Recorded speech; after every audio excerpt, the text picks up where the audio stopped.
Good morning to all और second year electronic students. आप लोगों का स्वागत है।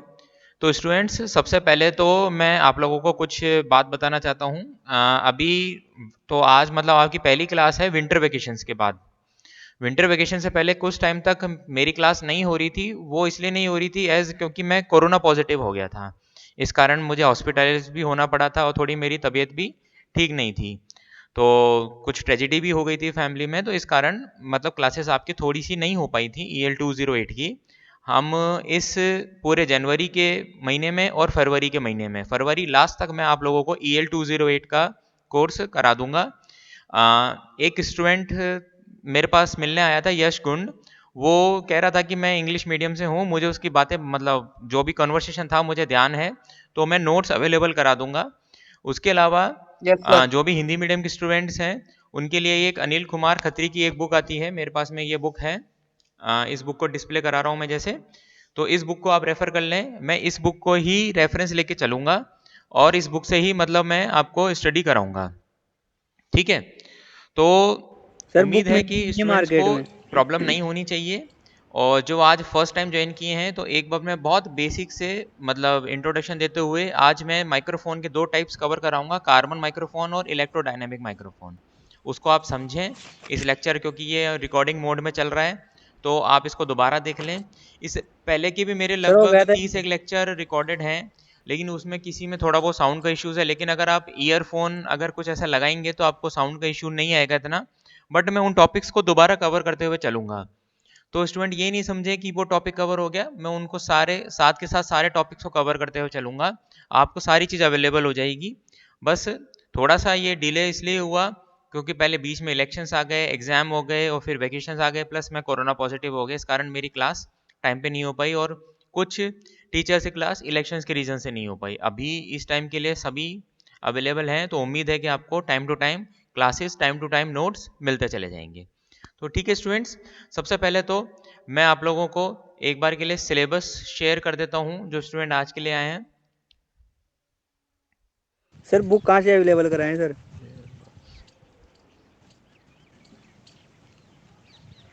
हेलो।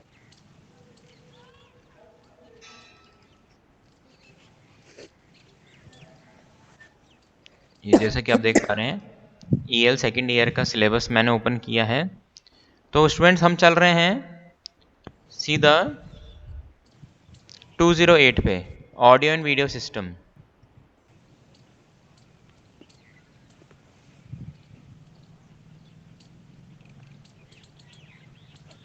जैसे कि आप देख पा रहे हैं student, audio and video system, इसमें अभी मैं चैप्टर 1 के बारे में बताता हूँ, basic components of audio and video. सबसे पहले जो हमारा टॉपिक है construction and working of microphone. आज इसमें मैं दो टॉपिक डिस्कस करूंगा, कार्बन टाइप माइक्रोफोन और इलेक्ट्रोडायनामिक्स टाइप माइक्रोफोन। इसको स्टार्ट करने से पहले हम देखेंगे कि ऑडियो एंड वीडियो सिस्टम दरअसल होता क्या है। तो हम उसको देख लेते हैं एक बार के लिए, ऑडियो एंड वीडियो सिस्टम को।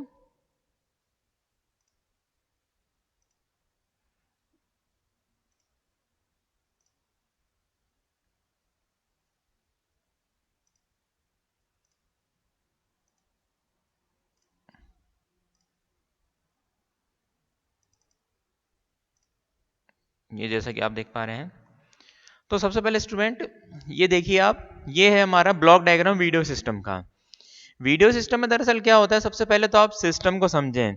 सिस्टम क्या होता है? सिस्टम हमारे इस यूनिवर्स, इस ब्रह्मांड का एक पार्ट होता है जिसका काम है कुछ भी इनपुट लेना और हमारी रिक्वायरमेंट के अकॉर्डिंग आउटपुट देना। अब हमारी रिक्वायरमेंट के अकॉर्डिंग आउटपुट आता है नहीं आता है, वो हमारी डिजाइन के ऊपर डिपेंड करता है। ठीक है। तो ये तो वो हमारा सिस्टम। अब दरअसल हम बात करें, ये ऑडियो एंड वीडियो सिस्टम आपका जो सब्जेक्ट है, ये दरअसल सब्जेक्ट रिलेटेड है एंटरटेनमेंट इलेक्ट्रॉनिक्स। इलेक्ट्रॉनिक्स जैसा कि आप समझते हैं, एंटरटेनमेंट का जैसे मान के चलिए फॉर एग्जांपल, आपका एंटरटेनमेंट पॉइंट ऑफ व्यू से मोबाइल फ़ोन हुआ, आपकी सीडी हुई, सीडी प्लेयर हुआ, या फिर कुछ भी म्यूजिक सिस्टम ले लीजिए। तो जो भी हमारे इससे related audio and video signal है, हम इनकी स्टडी करते हैं। और इनसे रिलेटेड जो भी डिवाइसेस थे, एट प्रेजेंट चल रहे हैं, या उनकी जो फ्यूचरिस्टिक मतलब पॉइंट ऑफ व्यू से वो क्या मतलब आगे उनमें इंप्रूवमेंट आ सकता है, हम उन सारी चीज़ों को पढ़ेंगे इस सब्जेक्ट के अंदर। तो इन सब चीज़ों पे पहुंचने से पहले स्टूडेंट्स हम देखते हैं कि वीडियो सिस्टम क्या होता है। दरअसल वीडियो से आप समझते हैं कोई भी पर्टिकुलर विजुअल यानी जिसको आप देख सकते हैं, उसका अगर हम मूवमेंट है तो हम बोलते हैं कि सर ये एक वीडियो है। यानी अब वो वीडियो सिस्टम दरअसल कैप्चर कैसे होता है, या फिर हम ये समझ सकते हैं कि वीडियो सिस्टम तो फाइनली डिस्प्ले में आता कैसे है। यानी डिस्प्ले में अगर वो आएगा तो किस किस स्टेप से वो गुजरेगा, और अगर किसी स्टेप से वो गुजर रहा है तो वो किस तरीके से, मतलब कौन से स्टेप में उसको क्या क्या चीज़ चाहिए। या हो सकता है अगर आपका जैसे मान के चले हम बात करें सिग्नल दरअसल क्या होता है, हो सकता है एक सिस्टम है, सिग्नल उस सिस्टम के लिए अलग टाइप का हमें चाहिए। समझ रहे हैं बात को?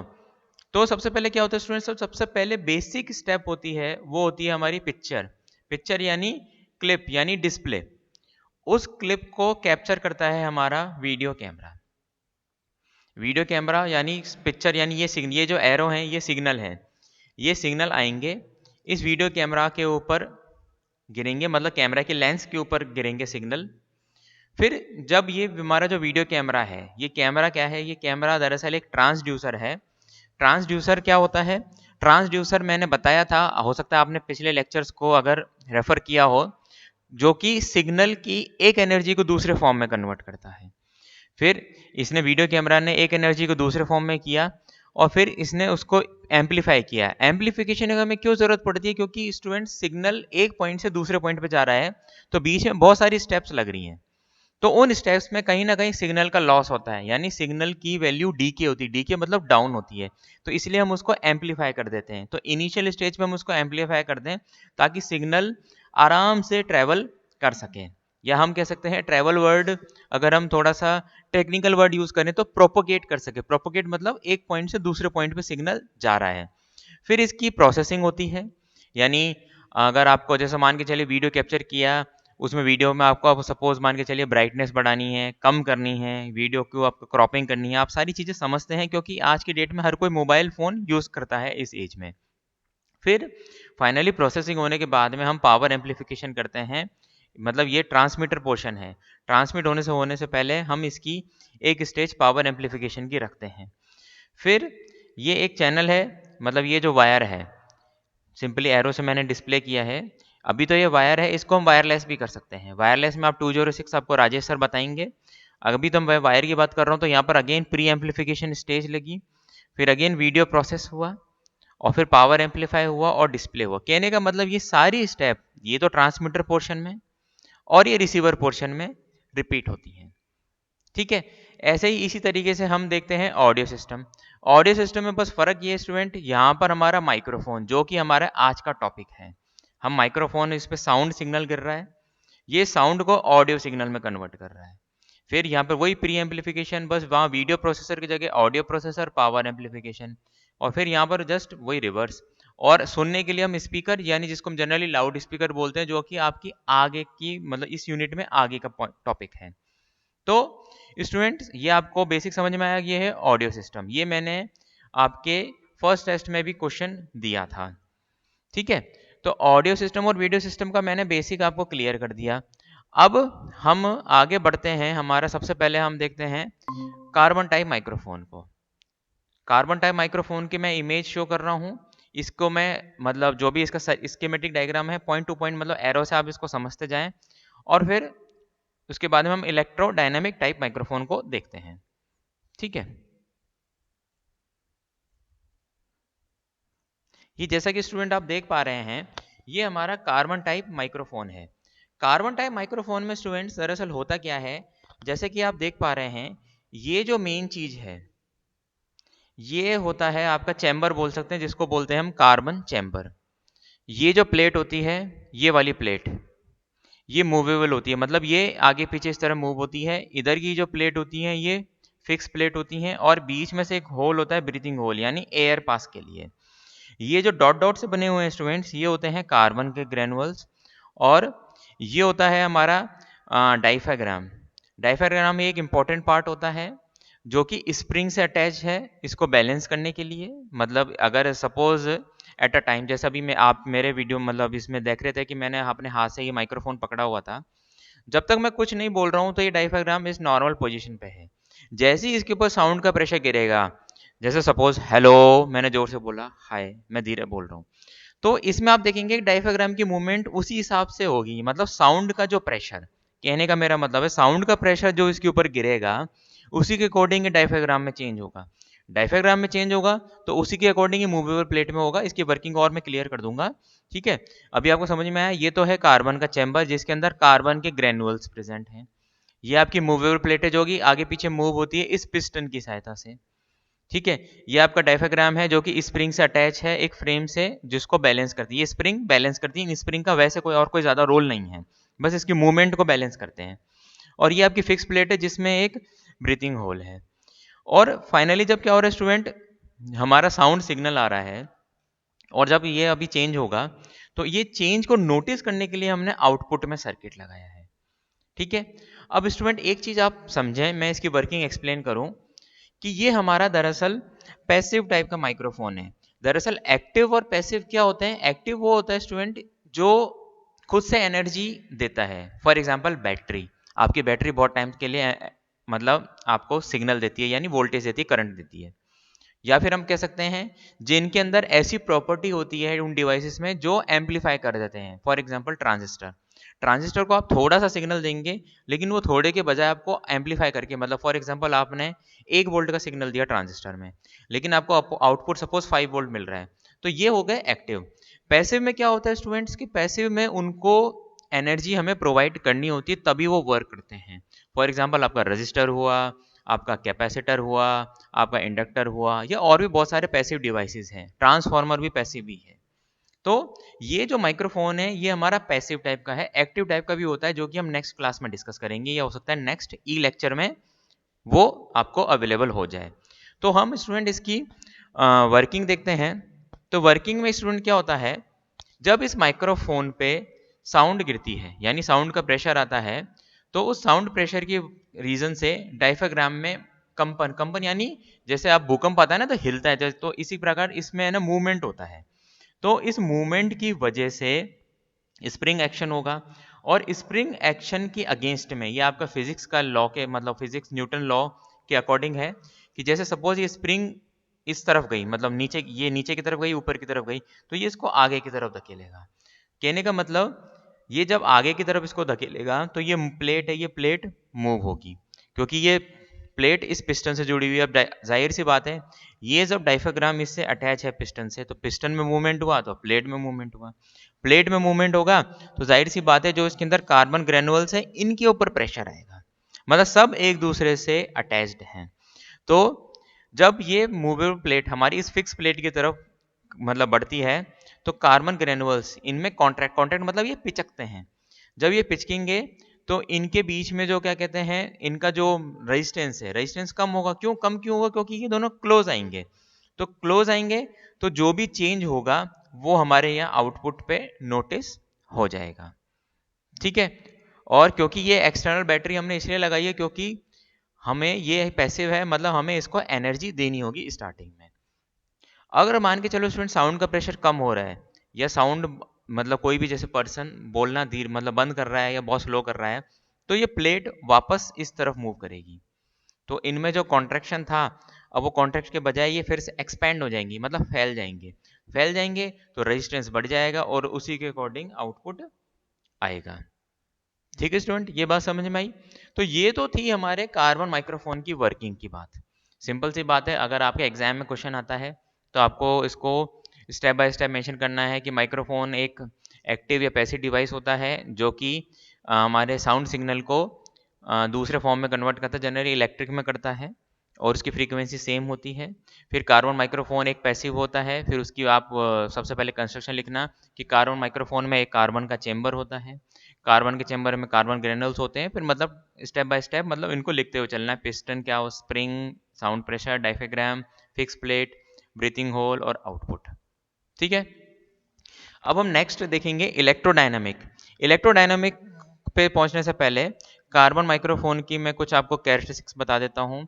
दरअसल स्टूडेंट हमारे जो साउंड सिग्नल होता है, साउंड सिग्नल हमारा चलता है 20 हर्ट्ज से, या फिर हम बोल सकते हैं ऑडियो सिग्नल 20 हर्ट्ज से 20 किलो हर्ट्ज, ये हमारी फ्रीक्वेंसी रेंज होती है। तो इसकी क्या रेंज होती है, इसका फ्रीक्वेंसी रिस्पॉन्स यानी किस पर्टिकुलर फ्रीक्वेंसी रेंज के लिए काम करता है, तो ये 200 हर्ट्ज से लेकर के 5 किलो हर्ट्ज तक के मीडियम में ये माइक्रोफोन अच्छा काम करेगा, जहाँ पर आमतौर पे ह्यूमन की वॉइस आ जाती है। मतलब कार्बन माइक्रोफोन को आप ह्यूमन वॉइस मतलब के लिए यूज़ कर सकते हैं, ठीक है। लेकिन इसमें एक चीज़ प्रॉब्लम होती है, एक टर्म होती है सिग्नल टू नॉइज रेशियो। अभी के लिए आप इसको समझ लें, सिग्नल टू नॉइज रेशियो कहने का मतलब, मान के चलिए अभी मैं जैसे आपको लेक्चर ले रहा हूँ, अगर पीछे से बैकग्राउंड में नॉइज़ आ रही है तो आप कंप्लेंट करेंगे सर पीछे से आवाज़ आ रही है। लेकिन अगर मेरा माइक्रोफोन इतना पावरफुल है कि अगर थोड़ी बहुत पीछे से भी नॉइज़ है तो वो उसको कैच नहीं करेगा, सिर्फ मेरी वॉइस को कैच करेगा। तो वो होती है स्टूडेंट हमारी सिग्नल टू नॉइज रेशियो, यानी जो मेरा सिग्नल जो हम चाह रहे हैं और जो नॉइज़ है उनका रेशियो अगर बहुत अच्छा है तो इसका मतलब ये है कि हम एक नॉइजी इन्वायरमेंट में भी अच्छे से काम कर रहे हैं। तो इसका लेकिन signal to noise ratio response इतना अच्छा नहीं होता, ठीक है। और इसके अलावा अगर सिग्नल टू नॉइज रेशियो अच्छा नहीं है तो तीसरा पॉइंट है कि इसके अंदर डिस्टॉर्शन अधिक होगा और इसका रिस्पॉन्स ओवरऑल मतलब मीडियम टाइप का होता है, मतलब बहुत अच्छा नहीं कह सकते हम इसको, ठीक है। लेकिन इसके कुछ फ़ायदे भी होते हैं, जैसे एक तो ये स्ट्रॉन्ग होता है, रग्ड डिज़ाइन का होता है क्योंकि कार्बन है। दूसरा इसका साइज़ स्मॉल होता है और ये मतलब ठीक है मीडियम में है, मतलब जहाँ पर हमें बहुत हाई एप्लीकेशन में यूज़ नहीं करना है तो इसलिए ये चीप होता है। चीप मतलब सस्ता होता है और इसकी सेंसिटिविटी भी प्रॉपर होती है, ठीक है। फिर स्टूडेंट हम अगले माइक्रोफोन पे आते हैं जो कि है हमारा इलेक्ट्रो डायनामिक टाइप माइक्रोफोन। उसको बताने से पहले मैं एक बार आपको इलेक्ट्रो डायनामिक टाइप को शो कर रहा हूँ प्रेजेंटेशन में।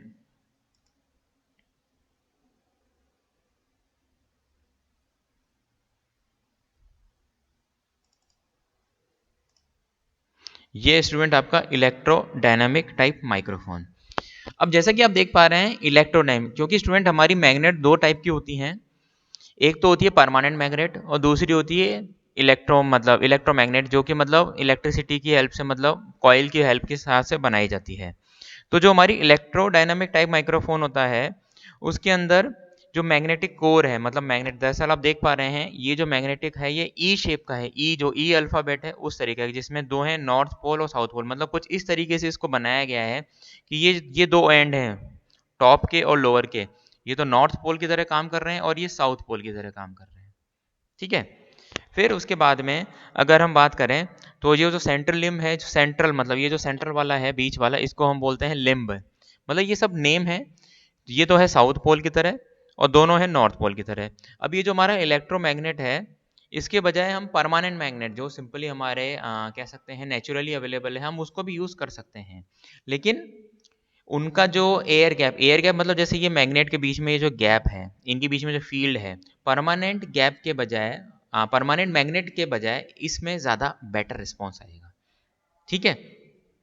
अब आप देख पा रहे हैं ये हमारा डायफ्राग्राम है और ये हमारी वॉइस कॉइल है जिसको हम वॉइस कुंडली भी कहते हैं। सिमिलरली ये स्प्रिंग और ये कवर, मतलब सिंपल ये कवर होता है और इसके अलावा ये फील्ड कॉइल है, ठीक है। अब इसकी वर्किंग को समझने से पहले क्या होगा, इसमें हमारा फेराडेस का नियम होता है जो कि आपने फिजिक्स में देखा होगा कि कभी भी अगर हमारा मान के चलिए मैग्नेटिक कॉइल में अगर कोई मतलब मूवमेंट हो रहा है या फिर मैग्नेटिक फील्ड में अगर हम कट कर रहे हैं उसके ईएम मतलब, तो ईएमएफ होता है जिसको बोलते हैं इलेक्ट्रोमोटिव फोर्स। कहने का मतलब अगर मैग्नेटिक फील्ड में हम मूवमेंट करा रहे हैं किसी भी कॉइल को या किसी भी मतलब कंडक्टिव एलिमेंट को, कंडक्टिव मतलब जिसके थ्रू करंट फ्लो हो सकता है, तो उसके ऊपर एक फोर्स आएगा जिसको बोलते हैं इलेक्ट्रोमोटिव फोर्स, या फिर हम कह सकते हैं कि उसके ऊपर आपका वोल्टेज आएगा। तो ये है हमारे फेराडेस का लॉ। तो एक बार मैं इसकी वर्किंग पढ़ देता हूँ। जब हमारे इस पर डायफ्राग्राम के ऊपर साउंड का प्रेशर आएगा तो साउंड के प्रेशर की वजह से डायफ्राग्राम में जाहिर सी बात है मूवमेंट आएंगे। तो मूवमेंट इसके स्प्रिंग के एक्शन के अगेंस्ट में जाएगा और उसको आगे पीछे मूव कराएगा इस तरीके से। तो आगे पीछे मूव होने के कारण ये जो हमारा पर्टिकुलर है डायफ्राग्राम से ये जो अटैच है वॉइस कॉइल ये भी अटैच है, तो इसकी फील्ड में भी चेंजेस आएंगे। तो फील्ड में चेंजेस आएंगे तो फैराडे के रूल्स के अकॉर्डिंग जब किसी भी चुंबकीय क्षेत्र या किसी भी मैग्नेटिक फील्ड में उसको उसकी कटिंग होती है, मतलब कटिंग मतलब मूवमेंट होता है, तो उस कारण उसके ऊपर ईएमएफ आता है। ईएमएफ का हिंदी टर्म मुझे अभी ध्यान नहीं है। तो ईएमएफ आएगा, तो ईएमएफ किस पे आएगा? इस वॉइस कॉइल के ऊपर आएगा, मतलब इस मैग्नेटिक पोर्शन के ऊपर, इस कंडक्टिव पोर्शन के ऊपर आएगा। तो इस कंडक्टिव पोर्शन के ऊपर आने के बाद में आपका जो भी होगा, अब कितना ईएमएफ आएगा वो डिपेंड करेगा कि अगर आपने बहुत तेज प्रेशर से बोला है तो हो सकता है ये फील्ड को ज़्यादा काटे, इसकी मैग्नेटिक फील्ड को, तो उस हिसाब से इसके ऊपर ईएमएफ इंड्यूस होगा। हो सकता है आप धीरे बोल रहे हैं तो ईएमएफ उसी हिसाब से, कहने का मतलब हम जिस जिस तरीके से हम बोल रहे हैं उसी हिसाब से ईएमएफ, उसी हिसाब से यहाँ पर वोल्टेज गिरेगा। ठीक है, तो ये तो हुई हमारे इलेक्ट्रोडायनामिक टाइप माइक्रोफोन की बात। अब अगर हम इसकी बात करें, थोड़ा सा एक दो कैरेक्टरिस्टिक्स की बात करें, तो इसका 40 हर्ट्ज से लेके 8 किलोहर्ट्ज, यानी ये अच्छी, मतलब इसकी फ्रीक्वेंसी रेंज अच्छी है। दूसरा ओमनी डायरेक्शनल है। ओमनी डायरेक्शन मतलब ये इसकी हर मतलब डायरेक्शन से वॉइस को कैच कर सकता है। सिग्नल टू नॉइज रेशियो इसका कार्बन के बजाय बेहतर है। ठीक है, अगर हम इसके बात करें कि इसकी अगर अच्छाई की बात करें, मतलब इसके गुण की बात करें, तो इसके एडवांटेज एक तो ये होता है कि मैकेनिकल पॉइंट ऑफ व्यू से ये स्ट्रांग है कार्बन की तरह। और इसके ऊपर जैसे कोई भी एक्सटर्नल मतलब चेंजेस हैं, जैसे मान के चलिए कोई भी मतलब मौसम में चेंजेस आ रहे हैं तो उसका फ़र्क नहीं पड़ेगा। और तीसरा जो भी मैंने बताया था जस्ट अभी, कि ये ओमनी डायरेक्शन, ओमनी डायरेक्शन मतलब ये हर दिशा में, मतलब इसकी मतलब ये ऐसे ये नहीं है कि सिंपल एक तरीके साइड से आपको बोलना है, ये इसकी वॉइस कैचिंग कैपेबिलिटी बेटर होती है। अगर हम इसके डिसएडवांटेजेस की बात करें स्टूडेंट्स, तो डिसएडवांटेज ये है कि एक तो इसके जो डिस्टेंस है, इसको मतलब वर्किंग के लिए 25 सेंटीमीटर की हमें दूरी रखनी है। दूसरा ये थोड़ा सा बल्की होता है, मतलब इसमें वेट होता है। ठीक है, और सेंसिटिव कम होता है, क्योंकि जाहिर सी बात है अगर हम इसको 25 सेंटीमीटर की डिस्टेंस पे रख रहे हैं तो इसकी सेंसिटिविटी पुअर होगी। ठीक है, तो ये तो स्टूडेंट्स थी आज की क्लास के बारे में। क्लास को हम और डे बाय डे इंक्रीज करते चले जाएंगे और आपका जितना भी सिलेबस है वो कवर हो जाएगा। कुछ भी प्रॉब्लम हो, जैसे ये लेक्चर अपलोड हो रहा है, आप फील फ्री टू आस्क, इसको कमेंट्स में लिखें या मतलब व्हाट्सएप ग्रुप पे मैसेज छोड़ सकते हैं, लेकिन अननेसेसरी कोई भी मैसेज नहीं करें। ठीक है स्टूडेंट्स, तो आज की क्लास यहीं ख़त्म होती है। Thank you so much. Sir आप